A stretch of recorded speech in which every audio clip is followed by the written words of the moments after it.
Kasi matapang ka lang naman, we have the position pero gusuntukan tayo, kumakaya, bita. Ganun lang. Tama-tama, dahil marami ang nasalanta ngayon ng bagyo at baha. Maybe we can use this moment or this opportunity for to raise funds in a charity boxing match.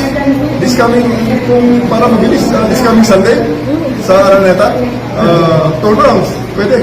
2 rounds sa sundukan para maganda. At para medyo marami-rami ang ma-raise natin. Siguro you can find sponsors. Per round, may mag-sponsor.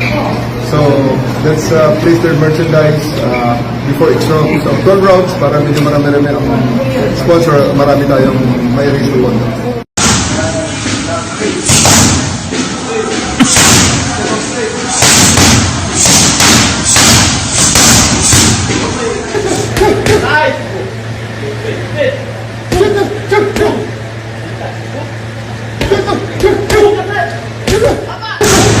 Nice!